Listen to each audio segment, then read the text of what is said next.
बार फिर स्वागत करता हूं मैं आप सभी का अपने पूरे जोश के साथ आप सभी के YouTube channel JP coaching centre में। कल अपनी क्लास 12 के डिफरेंशियल के अवकलन वाले जो फॉर्मूले पढ़े थे उस पर आधारित हम आज एक्सरसाइज करने वाले हैं एनसीईआरटी बुक की 5 एक्सरसाइज। उसके क्वेश्चन को हम आपको इतने इजी तरीके से करके समझाएंगे, बहुत ही सरल टॉपिक से। पहला नंबर क्वेश्चन आपको दे रखा है यहाँ पे x की पावर 6। सबसे पहले इसको मान लेंगे y बराबर x की पावर 6, फिर लिखेंगे यहाँ पे x के सापेक्ष अवकलन करने पर, x के सापेक्ष अवकलन करने पर, x के सापेक्ष जब अवकलन करेंगे तो x के सापेक्ष अवकलन करने के लिए इसमें हमने एक फॉर्मूला बताया है पावर वाला। पावर वाला फॉर्मूला क्या होता है? पावर आगे और पावर में से एक माइनस कर दीजिए, तो यहाँ y का अवकलन क्या हो जाएगा? dy/dx इक्वल x की पावर 6 दे रखा है, तो पावर आगे 6 और एक पावर में से कम कर दीजिए, यही आपका क्या हो गया? आंसर। अब क्वेश्चन नंबर 2 की बात करते हैं। हमें क्वेश्चन दे रखा है x की पावर 8, तो इसको भी y बराबर मान लेंगे, y बराबर माना x की पावर 8, तो यहाँ लिखेंगे x के सापेक्ष अवकलन करने पर, तो x के सापेक्ष जब अवकलन करेंगे तो x के सापेक्ष अवकलन करने पर हमें क्या मिलेगा? x के सापेक्ष अवकलन करते हैं तो यहाँ dy/dx इक्वल x की पावर 8 दे रखा है, तो पावर आगे और पावर में से कम कर दीजिए, यही हमारा आंसर हो गया। क्वेश्चन नंबर 3 की बात करते हैं। क्वेश्चन नंबर 3 दे रखा है 2x की पावर 7, y इक्वल मान लीजिए, तो 2 तो x की पावर 7 का क्या है? कोएफिशिएंट है, मल्टीप्लिकेशन है, तो इसको तो वैसे का वैसा रख देंगे। यहाँ लिखेंगे x के सापेक्ष अवकलन करने पर, x के सापेक्ष अवकलन करने पर, x के सापेक्ष अवकलन करेंगे तो y का dy/dx हो जाएगा, इसका क्या होगा? पावर आगे 2 × 7 x की पावर 6, तो यहाँ 2 और 7 का मल्टीप्लाई 14 आ जाएगा, x की पावर कितना आ जाएगा? 6, यही हमारा क्या हो गया? आंसर हो गया। अब क्वेश्चन नंबर 4 की बात करते हैं। क्वेश्चन नंबर 4 में हम ध्यान से देखेंगे क्वेश्चन नंबर 4 क्या कह रहा है। क्वेश्चन नंबर 4 जो दिया गया उसको पहले y के इक्वल मान लीजिए, y equal 3x² + 4x + 7, power पूरे की कितनी दे रखी है? 4 पावर दे रखी है, तो सबसे पहले यहाँ पे वही लिखना है कि x के सापेक्ष अवकलन करने पर, क्योंकि यहाँ पे हमें x दे रखा है बार बार, तो x के सापेक्ष अवकलन, यहाँ p होता तो p के सापेक्ष अवकलन, t होता तो t के सापेक्ष अवकलन, जैसा होता वैसा लिखते x के सापेक्ष अवकलन करने पर। तो x के सापेक्ष अवकलन करने पर जब x के सापेक्ष हम अवकलन करेंगे तो यहाँ आएगा dy/dx इक्वल, यहाँ लिखेंगे 3x², तो सबसे पहले इस पावर का अवकलन करेंगे, इस पे अंदर नहीं जाएंगे, पहले ब्रैकेट के ऊपर पावर है उसका अवकलन करेंगे, तो यहाँ पे हम लिखेंगे dy/dx और d/dx 3x² प्लस का 4x प्लस के 7, इसकी पावर कितनी दे रखी है? 4, तो सबसे पहले हम इसका अवकलन करेंगे।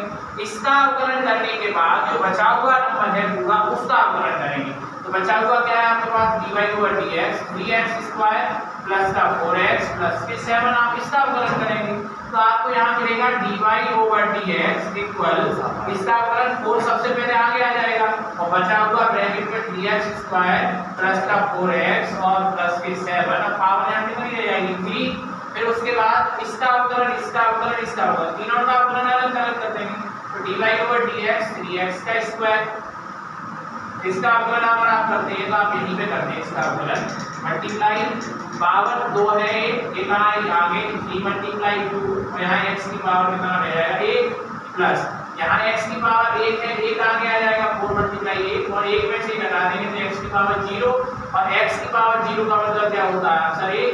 कांस्टेंट वैल्यू का अवकलन हमेशा क्या होता है? 0, तो 7 का क्या होगा? 0 से लिखने की जरूरत नहीं।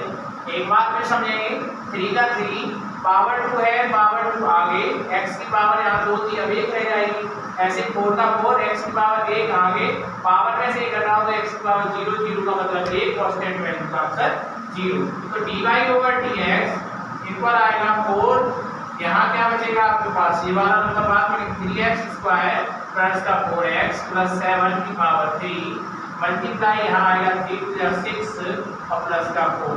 अगर आप चाहें तो इसको आगे लिख सकते हैं, यहाँ 4 × 6x + 4, ये बात में लिख सकते हैं, ये आपका क्या हो जाएगा यहाँ पे? आंसर।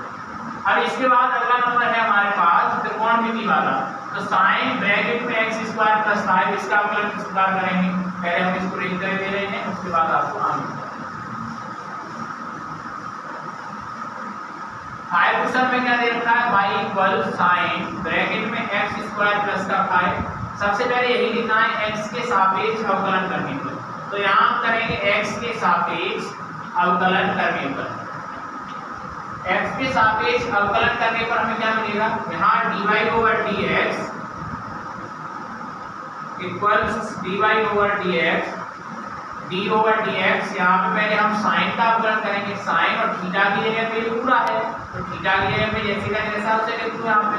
अब क्या बचा, उसके बाद अगर यहाँ पे हमें दिख रहा है कि थीटा का अवकलन हो सकता है तो उसका अवकलन करेंगे। तो x² + 5 का अवकलन हो सकता है तो d/dx x² + 5 उसका भी अवकलन करेंगे। तो यहाँ पे हमने पढ़ रहा है, यहाँ पे dy/dx पढ़ रखा है कि साइन के फॉर्मूले हमने क्या लिखा है, sin x का अवकलन होता है cos x। तो यहाँ पे क्या हो जाएगा cos और x की जगह पे क्या दे रखा है x² + 5। अब इसका अवकलन करेंगे तो ये पावर आगे और पावर में से इतना कर दो, दो पावर दिए x लिख रहे हैं, कांस्टेंट वैल्यू का अवकलन क्या होता है 0। 2x को आगे लिख देंगे तो dy/dx 2x आगे और क्या बचेगा cos ब्रैकेट में x² + 5। ये हमारा क्या हो जाएगा आंसर हो जाएगा। अगर आप हमेशा याद रखें अगर त्रिकोणमिति फंक्शन आपको दे रखा है तो त्रिकोणमिति फंक्शन के बाद अगर थीटा की जगह पे एक ऐसी वैल्यू दे रखी है जिसका अवकलन हो सकता है तो पहले इसका अवकलन करने के बाद फिर दोबारा से इसका अवकलन किया जाए। तो ये पांचवा क्वेश्चन आपका हो चुका है। पांचवें क्वेश्चन के बाद अगला क्वेश्चन जो आपका है आप उसको समझाने की आप कोशिश करेंगे। छठवां नंबर क्वेश्चन दे रखा है cos ब्रैकेट में sin x। ये cos इसको थीटा बोलेंगे, ये cos ये थीटा।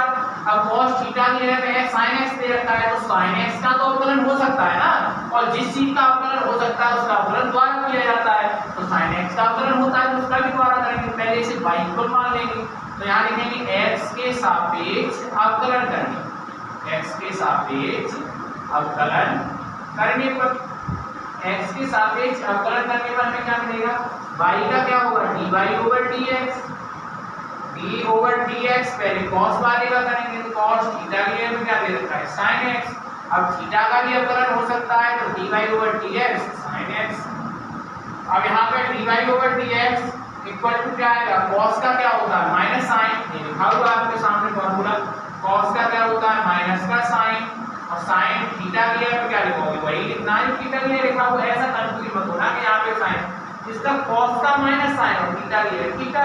अब इसका sin का क्या होता है cos x, ये cos x आगे लिख देंगे तो dy/dx equal minus cos x, cos x आगे आ गया sin ब्रैकेट में sin x। ये हमारा क्या हो गया आंसर। हमेशा याद रखना कि जिन चीजों के हमारे पास अवकलन करने के फॉर्मूले होते हैं तो उनका अवकलन हम करते ही करते हैं। जैसे सातवां क्वेश्चन sin थीटा की जगह पे क्या दे रखा है ax + का b। तो ax + b का अवकलन हो सकता है क्योंकि x है, x का अवकलन हो जाता है, x का अवकलन में पड़ा पावर के रूप में।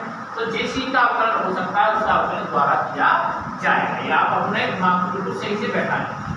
सातवें नंबर क्वेश्चन में क्या दे रखा है आपको, y इक्वल मान लीजिए sin ब्रैकेट में ax + का b दे रखा है आपको यहाँ पे। तो इसको भी लिखेंगे कि x के सापेक्ष अवकलन करने पर, x के सापेक्ष अवकलन करने पर, x के सापेक्ष अवकलन करने पर आपको क्या मिलेगा dy/dx equal d/dx sin bracket में ax + का b। अब ax + b का अवकलन हो सकता है दोबारा कर देंगे d/dx ax + का b। अब यहाँ पे हम देखें तो dy/dx इक्वल क्या आएगा, sin का अवकलन क्या होता है cos और थीटा की जगह पे जो दे रखा है वो इसका कैसा। अब इसका अवकलन करें, ये तो क्या है मल्टीप्लाई है इसका इसके साथ कोएफिशिएंट है तो अवकलन तो x का होगा, और x का अवकलन करते हैं जैसे x की पावर 1 तो पावर आगे आती है 1 आ गया। अब 1 में से 1 घटा दो, 1 में से 1 घटाओ क्या बचेगा 0। तो यहाँ 1 × x की पावर 0, और किसी भी नंबर की पावर अगर 0 होती है तो उसका आंसर क्या होता है 1 × 1 तो इसका आंसर आएगा 1।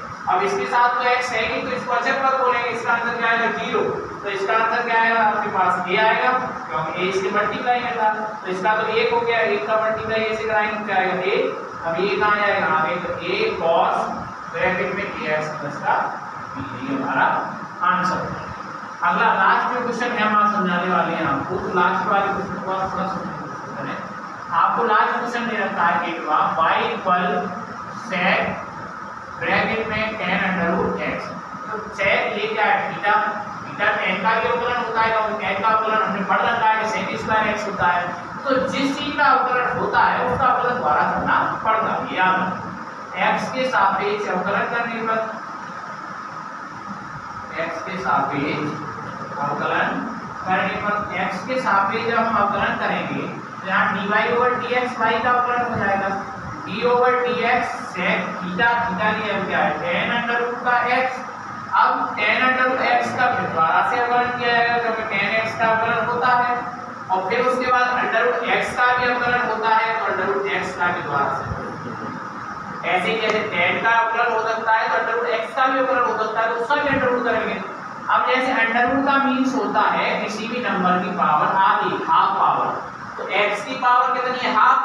अब पावर सबसे पहले आगे आ जाती है और आधे में फिर क्या करते हैं इसमें से घटा देते हैं। जब आधे में से ये घटाएंगे तो आधा ही बचेगा, लेकिन बचेगा काएगा माइनस का, क्योंकि छोटा नंबर आधा कम होता है एक ज्यादा होता है तो छोटे से बड़ा घटाते हैं तो माइनस का नंबर बचता है। तो 1/2 माइनस की पावर है, नीचे आके पावर काय की हो जाएगी प्लस की, तो x की पावर अंडररूट का प्लस एक मल्टी हो जाएगा यहाँ पे। तो ये x का अवकलन हमेशा क्या होगा 1/2√x। तो यहाँ पे लिखेंगे sec x का क्या होता है sec x into tan x, x की जगह पे क्या है tan√x, sec x tan x theta के ऊपर है ये। अब tan x का क्या होता है sec स्क्वायर x, tan का sec स्क्वायर x की x, इसका क्या होता है 1/2√x। अब ये नंबर को अगर आप क्रम से लिखते हैं तो क्रम से लिखने में आपको आसानी होगी और ज़्यादा सेम हो जाएगा। तो आप क्या करेंगे सबसे पहले 1/2√x आगे, फिर बाकी का पूरा वैसे का वैसा लिखा रहने दीजिए, यही आपका आंसर हो जाएगा। तो ये आपकी एनसीईआरटी एक्सरसाइज 5B का क्वेश्चन है, सभी जो मैं कराए हैं बहुत यही क्वेश्चन है। अगर आपको कोई सी भी दिक्कत आती है समझने में तो कमेंट करें तथा चैनल को लाइक शेयर एंड सब्सक्राइब।